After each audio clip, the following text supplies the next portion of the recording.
जिनै मे बर' बिमा सान दिनैनि सानाव 1988आव आसाम पुलिसा बे गसाइगाव माने SDPOनि दैदेननाय मोनसे टीमा बे सराइबिलनिनो गायदे बसुमतारी आरो हेलेना बसुमतारीखौ अनाखाना गावथारनानै थांदों, जायगायावनो गावथारलांदों। दा ओइदिनखालि जोंनि बर' सेंग्राफ्रा माखासे ना सारना फैदोंमोन। दा बे ना सारना फैनाय मानसिफोरखौनो उग्रपन्थी होननानै उग्रबादि होननानै हमनानै लांदों। दा हमनानै लांनायाव बे समाव बर' हिन्जावफ्रा बयबो कनसियासमोन, बयबो सांग्रांमोन।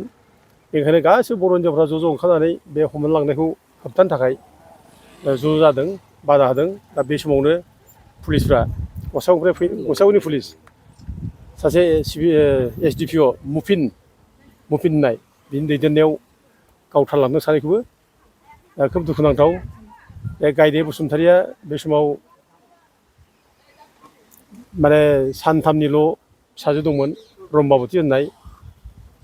जोबोद ट्रेजेडि जे बिमानि आहार मोनजायैयाव आरो नांगौमानि जोथोन मोनैयाव रम्बाबतीया माने 15 दिननि उनाव जिउ गोमादों।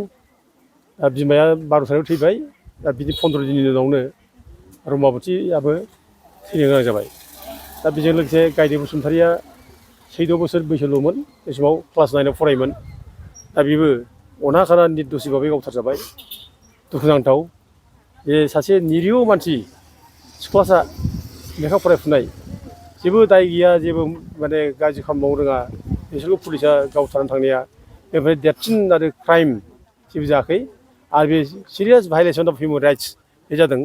आरो बर'फोरनि जे सायाव जे अननाय जादों, बर'फोरनि सायाव जे हिउमेन राइट्स भायलेसन जादों, बेनि मोनसे रोखा रोखा प्रमान। दा जोंनि बड'फा उपेन्द्र ब्रह्मनि दैदेननाय आलादा बड'लेण्ड रायजोनि सोमावसारनायखौ बोरै क्रास खालामनो हायो, बोरै सिफायनो हायो, बोरै फोजोबस्रांनो हायो, बिनिनो मोनसे राहा हिसाबै आसाम पुलिसा बै समाव SB सरकारनि दैदेननायाव जाय जेरै बर'फोरनि सायाव अयथासार खालामदों, जेरावनो थाङो बेयावनो गुलि गावबोदों, जेरावनो थाङो बेयावनो बर' आइजोफोरखौ जिनाहारि खालामबोदों। दा नैबे सराइबिलावबो बे सानै बर' आइजोखौ गावथारलांबाय। बे जोबोद मुगैथाव, निन्दा खालामथाव। जों बेखौ गोथौ रावजों बुंनानै फरायसाफोरा निन्दा खालामो। आरो दिनै जे बिमा माहारि सान हिसाबै आबोबा जे फालिबाय, बे गायदे आरो हेलेनानि थैनाय सानखौ आं खोब माने गोसो गोरबोजों सिबियो, आं गोसो गोरबोजों स्मरन खालामो, गोसोखाङो। आरो बे दिनाव आं बिसोरखौ अरायबो बावो, मान बावो, जाहाथे बिसोरनि स्पिरिट जायनाखि जोंनो थुलुंगा होलांबाय, जिउनिफ्राय जे हारिया देरसिन, जिउआ जे देरसिन नङा हारिनिफ्राय, बे स्पिरिटखौ जे जोंनो होलांबाय गायदे आरो हेलेनाया। आं अरायबो बिसोरनि खाथियाव खर' गंग्लायै खुलुमो। जों बिसोरनि खाथियाव अरायबो ऋणि, जाय ऋण दं बिसोरनि खाथियाव। जों बिसोरनि ऋणखौ जों सुख'नो हाया मालाबाबो। मानसिया गावनि जिउ बाउनाया थामसा खोथा नङा। आलादा रायजोनि थाखाय जे जिउ बाउलांबाय, बे गोरलै बाथ्रा नङा। दा जोंनि आन्दलनाव, जोंनि सोमावसारनायाव जे बिथांमोनहा जिउ बाउबाय, जों अरायबो बिसोरनि खाथियाव ऋणि। दा जोंबो मोनसे समाय लायो, ओंखायनो जोंबो प्रतिज्ञा खालामो जे गायदे बसुमतारी, हेलेना बसुमतारी बायदि मानसिया जिहेथु जोंनि आन्दलनाव जिउ गारबायब्ला, आरो गोबां बेबायदिनो जोंनि आन्दलनाव मुंख्लं जालांबायब्ला, भिक्टिम जाबायब्ला, जोङो बिसोरनि जिउखौ गोसोखांनानै जों अरायबो जोंनि आखल आखुआ सर्ट जानांगौ, जों सैथोबादि जानांगौ। आरो जाथिनि स्पिरिटखौ लानानै, जाथिनि सेन्टिमेन्टखौ लानानै जों खामानि मावनांगौ। आं बेखौ बयखौबो खावलायो।